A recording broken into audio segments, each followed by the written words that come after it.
시청자 여러분 안녕하십니까? BTV 주간 종합 뉴스 시작합니다. 제21대 대통령을 뽑는 선거가 다음 달 3일 치러지죠.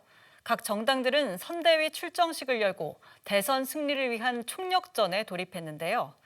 더불어민주당은 인천의 승리가 대한민국의 승리라고 강조하며 본격적인 표심 잡기에 나섰습니다. 먼저 민주당 출정식 현장을 이정윤 기자가 취재했습니다. 진짜 지금은 국민이 부평에서 출정식을 연 더불어민주당 인천시당 박찬대 원내대표와 현역 국회의원들이 총출동했고 조국 혁신당과 진보당, 기본소득당도 자리를 함께했습니다. 상임 총괄 선대위원장을 맡고 있는 박찬대 원내대표는 무엇보다 이번 대선의 중요성을 강조했습니다. 무너진 민주주의, 훼손된 민생 경제, 불안한 한반도의 평화, 이것을 지켜낼 수 있는 방법은 완전한 내란의 종식인데 그것은 6월 3일에 있을 제21대 대통령 선거에서 우리가 압도적인 승리를 하는 것이라고 생각하는데 여러분 동의하십니까? 지난 대선 때 윤석열 후보와 이재명 후보의 득표율 차이는 단 0.73%.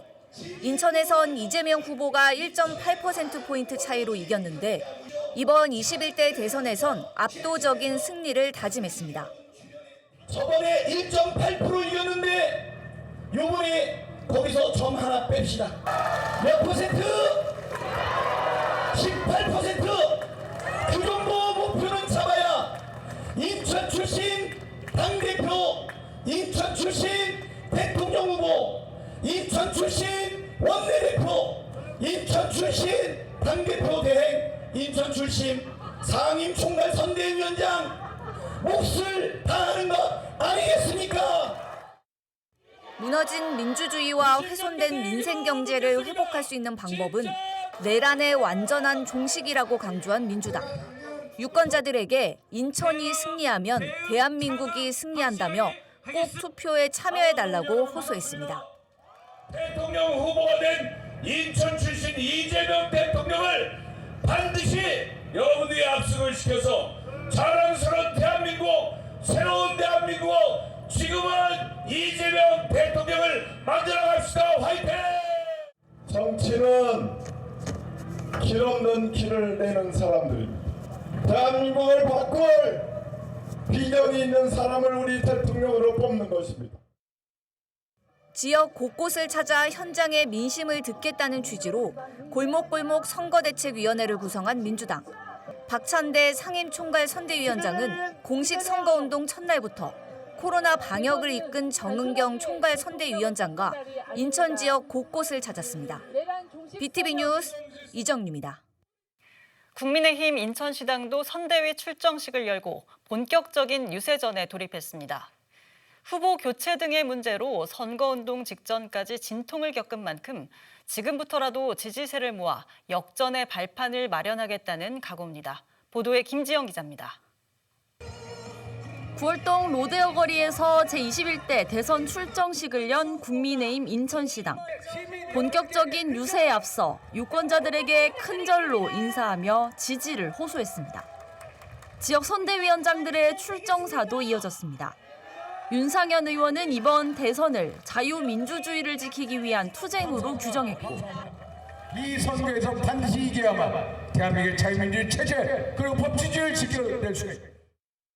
원희룡 전 장관은 민주당이 입법과 사법, 행정 권력을 모두 장악하려 한다며 이는 삼권 분립 원칙에 어긋난다며 비판 수위를 높였습니다.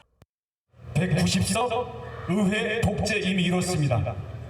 자기 모든 재판 다 미뤘습니다. 입법, 사법 여기에다가 최대 권력 대통령까지 3권이 아니라 3권 독점. 김문수 후보의 풍부한 공직 경험과 청렴함을 강조하는 지지 발언도 이어졌습니다. 민주화운동 보상금 10억을 안 받으신 분이 대한민국에 딱 3분 계세요. 그 중에 한 분이 우리 김문수 후보입니다. 그 덕에 국회의원 3번 했고 경기도지사 2번 했기 때문에 대한민국 세금으로 보상받지 않겠다고 했습니다. 여러분, 이런 깨끗하고 정직한 김문수 후보 반드시 여러분들이 대통령으로 만들어줘야 될 거 아닙니까? 대선 후보 교체 논란 등으로 선거운동 직전까지 진통을 겪은 국민의힘. 이날 출정식을 기점으로 지지층 결집을 통해 역전의 발판을 마련하겠다는 각오를 다졌습니다.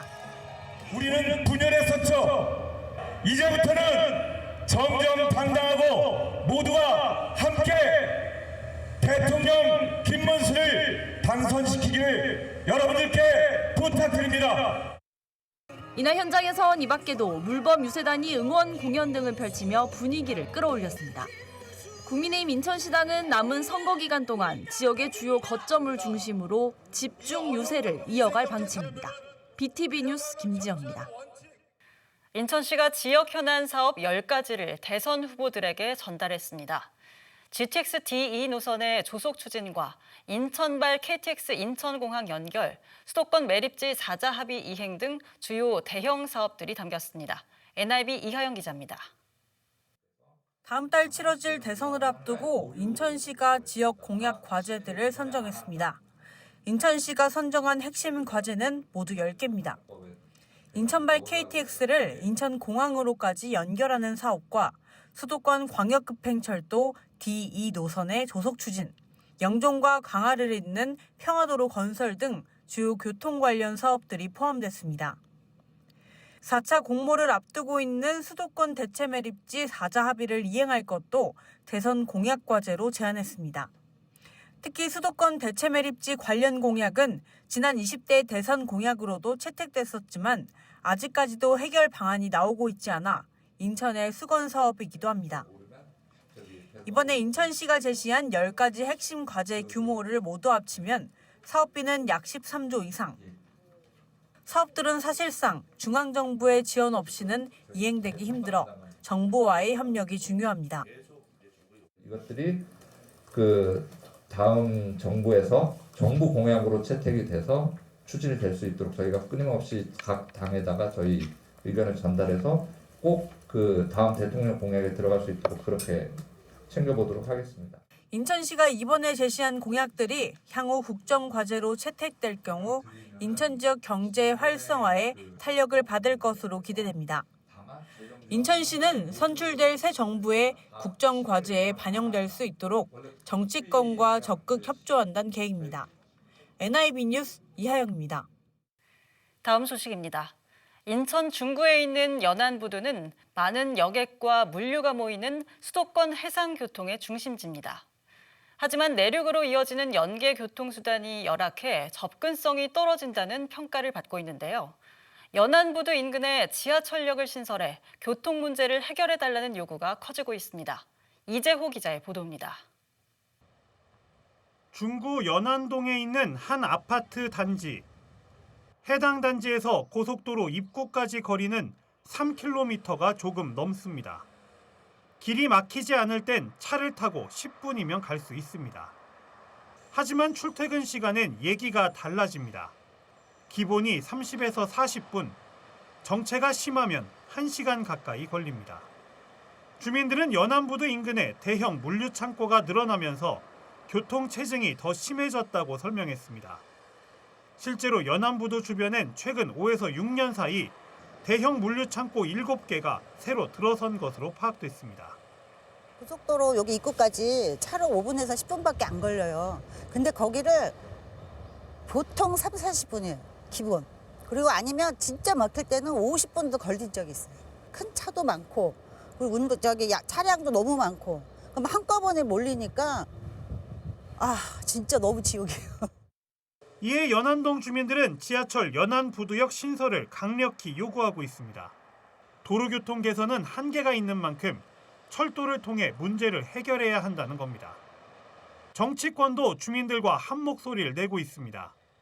연안부두역 설치는 연안동뿐만 아니라 배를 타고 연안부두로 나오는 옹진군 주민들에게도 꼭 필요한 사업이라고 목소리를 높이고 있습니다.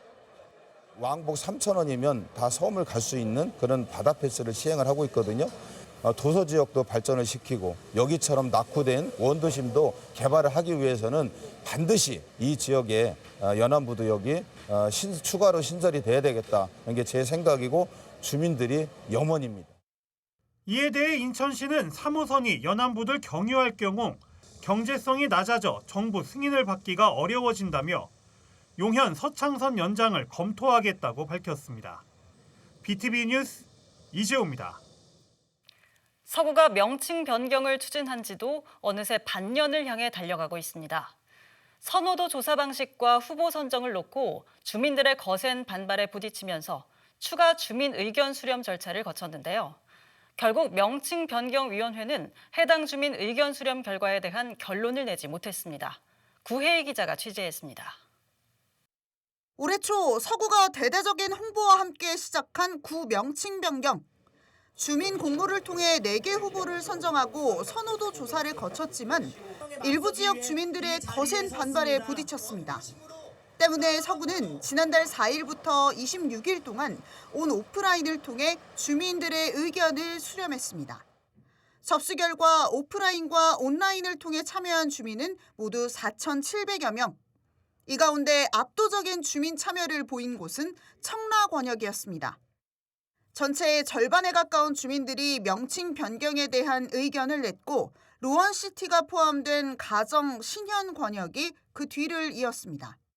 주민 의견 수렴을 위한 질문은 단 1개.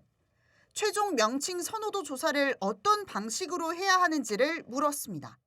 설문에 참여한 주민들은 전문 여론조사기관과 우편조사 중 여론조사기관에 의뢰하자는 의견이 다소 높았던 것으로 나타났습니다. 다만 기타 방식을 선택한 주민도 비슷한 비율로 큰 차이가 나지 않았습니다.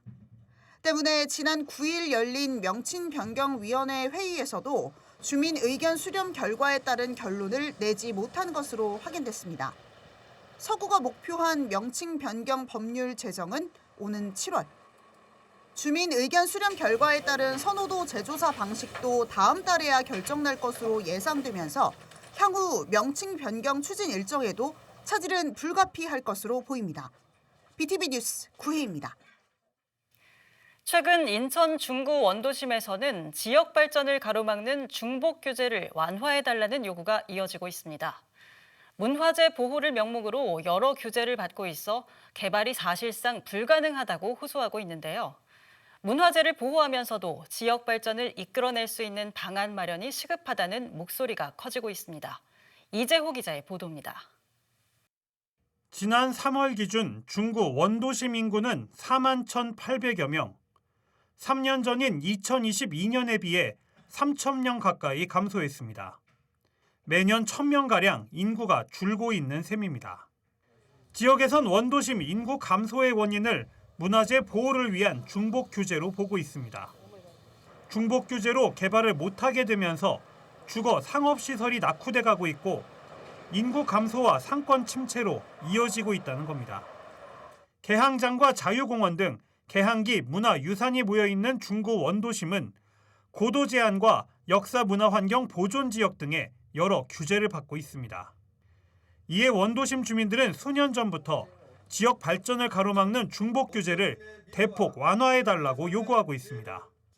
지금까지 제시된 개항장 일대 건축물 높이 규제 완화 기준은 실효성이 부족하므로 지역 여건과 사업상을 고려한 더 실질적이고 유연한 고도 제한 폐지 및 완화가 이루어지도록 기준을 과감하게 재정비하라. 중구 원도심 주민들의 규제 완화 요구에 반대 목소리도 만만치 않은 상황. 이에 대해 중구 원도심 주민들은 무조건적으로 개발만 하자는 게 아니라며 문화재 보호와 개발이 공존하는 방안을 함께 찾아나가자고 강조했습니다. 보존할 수 있는 건 보존하고 그리고 또 그거를 같이 그 관광 시너지를 낼 수 있는 그런 방안들을 같이 좀 상생해서 찾아볼 수 있는 여건이 되지 않을까라고 생각을 합니다. 그래서 그분들하고 좀 그 대화가 된다라면은 같이 의견도 공유하고 저희가 또 모르는 부분들도 배우기도 하고 그런 시간을 좀 가졌으면 하는 게 좀 바람이에요. 한편 12일엔 중구 원도심 7개 자생단체가 규제 완화를 촉구하는 탄원서를 인천시에 제출했습니다. BTV 뉴스 이재호입니다. 영농철을 맞아 강화에서도 본격적인 모내기가 시작됐습니다. 올해부터는 강화군이 자체 개발한 신품종 강들미가 대규모로 재배되는데요. 강들미는 밥맛이 뛰어나고 비바람에도 잘 쓰러지지 않는 특성으로 농민들의 기대를 모으고 있습니다. 보도에 김지영 기자입니다. 이항기가 지나간 자리마다 파릇한 모가 가지런히 자리 잡습니다. 강화군에서 올해 본격적인 모내기가 시작됐습니다. 이번에 심은 벼는 강화군이 자체 개발한 신품종 강들미입니다. 일본 품종인 고시이카리를 대체하기 위해 만든 국산 품종으로 밥맛이 우수하고 비바람에도 쉽게 쓰러지지 않는 것이 특징입니다. 생산성 면에서도 우수한 평가를 받았습니다. 강화군 자체 실험 결과 논 300평 기준 강들미의 수확량은 517kg으로 고시이카리보다 더 많았습니다. 지난해 시험 재배에 참여했던 농가 반응도 긍정적입니다. 제가 농사를 꽤 오래 졌거든요. 근데 강들미가 참 짓기가 편하다고 작년에 확고하게 느껴서 올해는 좀 면적을 좀 많이 늘렸어요. 밥맛도 진짜 고시이카리하고 평가를 했을 때 딜에 더 확고한 점수가 나왔기 때문에. 강화군은 원자재 가격 상승과 인건비 부담으로 인한 농가의 어려움을 줄여주기 위해 다양한 지원 정책을 추진하고 있습니다. 특히 농촌 인력 중개센터를 통해 영농철 인력난 해소에도 힘을 쏟고 있습니다. 이와 함께 지역 쌀 브랜드 육성에도 박차를 가한다는 구상입니다.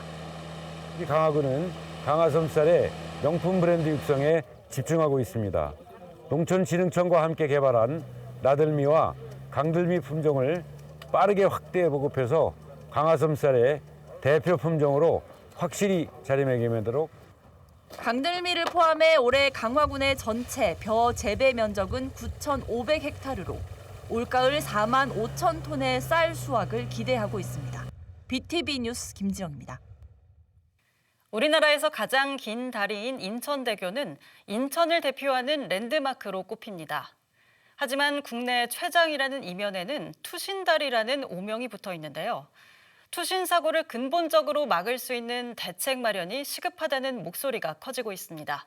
이재호 기자의 보도입니다. 송도 국제도시와 영종도를 잇는 다리인 인천대교. 길이가 21.38km로 우리나라에서 가장 긴 교량입니다. 인천을 대표하는 랜드마크로 꼽히고 있지만 인천대교엔 투신다리란 오명이 붙어 있습니다. 지난 2009년 개통 후 2022년까지 65건의 투신 사고가 발생했기 때문입니다. 이 중 54명은 목숨을 잃은 것으로 집계됐습니다. 이에 인천대교 주식회사는 지난 2022년 갓길에 플라스틱통 1,500여 개를 설치했습니다. 갓길에 차량을 세우고 몸을 던지는 경우가 많아 갓길 정차를 원천 봉쇄하겠다는 의도였습니다. 하지만 플라스틱통 설치는 효과가 없는 것으로 나타났습니다. 설치 다음 해인 2023년에도 10건의 투신 사고가 발생한 겁니다. 지역에선 인천대교의 투신 사고를 막을 수 있는 근본적인 대책 마련이 시급하다는 목소리가 커지고 있습니다. 플라스틱통 같은 임시 조치가 아닌 난간 개선 등이 필요하다는 지적입니다. 갓길은 저희가 비상사태 때 그거를 사용할 수 있어야 되는 게 갓길이잖아요. 근데 거기를 다 막아놓은 거잖아요, 드럼통이. 그럼에도 불구하고 23년도에 10건의 투신 사고가 있었습니다. 결국에 가서는 효과가 없었다고 봐야죠. 한편 부산시는 지난해 말부터 광안대교와 구포대교, 대동 화명대교에 회전형 난간 등 투신 방지 체계를 도입하고 있습니다. BTV 뉴스 이재호입니다. 중국산 위조 화장품을 유명 브랜드의 정품인 것처럼 속여 판매한 업자가 적발됐습니다. 유명 브랜드 고유의 일련 번호까지 그대로 복제해 국내 대형 오픈마켓을 통해 판매해 온 것으로 드러났습니다. 구혜희 기자가 보도합니다. 국내 소비자들에게 인기가 많은 브랜드 화장품입니다. 이른바 갈색병으로 유명한 제품부터 향수, 립스틱까지 모두 정품 같지만 중국산 위조 화장품입니다. 50대 남성 A씨는 지난 2017년부터 7년 동안 유명 브랜드 위조 화장품을 정품인 것처럼 속여 판매해온 것으로 드러났습니다. A씨가 판매해온 것으로 추정되는 화장품의 양만 13만여 점, 180억 원에 달합니다. 조사 결과 A씨는 중국 도매 사이트에서 위조 화장품을 사들인 뒤 자신이 미국에 설립한 유령 회사로 보내 미국산 정품으로 재포장시켜 국내로 유통했습니다. 국내로 유통하는 물품 가격은 정품가의 절반 이하 수준. A씨는 개당 4배에서 5배가량 이익을 챙긴 것으로 확인됐습니다. 특히 유명 브랜드 정품과 동일한 형태의 로고뿐만 아니라 정품 고유의 일련 번호까지 복제한 것으로 드러났습니다. 또 소비자의 의심을 피하기 위해 제조 일자나 유통 기한을 조회해 볼 수 있는 해외 사이트까지 안내하는 치밀함을 보였습니다. 위조 상품이 들어올 때는 우리가 알기로는 뭐 중국이라든지 그 동남아시아권이라든지 이쪽에서 들어오는 걸로 알고 있는데, 이 제품들은 이제 그 위조 상품이라는 의심을 해소하기 위해서 미국을 경유해서 미국에서 한국으로 배송이 되는 그런 특징이 있었습니다. 인천공항세관은 유통업자 A씨를 관세법 및 상표법, 화장품법 위반 혐의로 검찰에 송치했습니다. BTV 뉴스 구혜입니다. 읽고 걷고 쓰기를 기반으로 다양한 교육 정책을 추진 중인 인천시 교육청. 지금까지 7만 5천여 명이 넘는 시민 저자와 4,600여 권의 책이 세상에 나왔는데요. 이 책들을 한자리에서 만날 수 있는 전시회가 열리고 있습니다. 보도에 김지영 기자입니다. 천연 기념물이자 멸종 위기종인 저어새. 강화 갯벌에서 만난 저어새를 소재로 한 그림책입니다. 단군 신화 속 만이산, 강화도 명물 송노랑 고구마를 다룬 그림책도 눈길을 끕니다. 책을 쓰는 과정을 통해 시민들은 자기 스스로를 돌아보고 주변 사람과 소통하는 법을 배웁니다. 처음에 좀 힘들긴 했지만 마지막에 애들이랑 같이 책 보면서 이야기도 나눴던 게 제일 좋았던 것 같아요.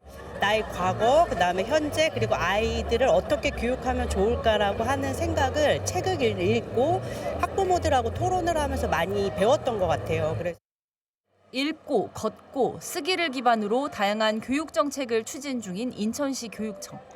2023년 시작된 일거스 프로젝트를 통해 지금까지 탄생한 시민 저자는 7만 5천여 명, 완성된 책은 4,600여 권에 달합니다. 이 중 2,200여 권이 이번에 전시됐습니다. 우리 어린이들부터 어르신까지 여러 가지 경험과 지식과 지혜가 이 책을 통해서 나타나고, 여러분들이 함께 토론하고 나누는 그 지혜들이 이제 인천과 대한민국을 발전시키는 중요한 성장 동력이 될 것이다. 이날 행사에는 지역 독립서점도 함께 참여해 출판과 관련된 다양한 정보를 공유했습니다. 아이가 평소에 책을 즐겨 읽기도 하고 또 작가가 되고 싶다는 꿈도 있어서 이제 다양한 사람들이 쓴 책도 보여주고 또 출판의 과정이 어떻게 되는지도 알려주고 싶어서. 시민이 작가가 되어 자신의 삶을 이야기로 풀어내는 일거스 프로젝트. 이들의 소중한 기록이 지역사회의 값진 자산으로 쌓이고 있습니다. BTV 뉴스 김지영입니다. 이번 주 준비한 소식은 여기까지입니다. 이상으로 BTV 주간 종합 뉴스를 마칩니다. 시청해주신 여러분 고맙습니다.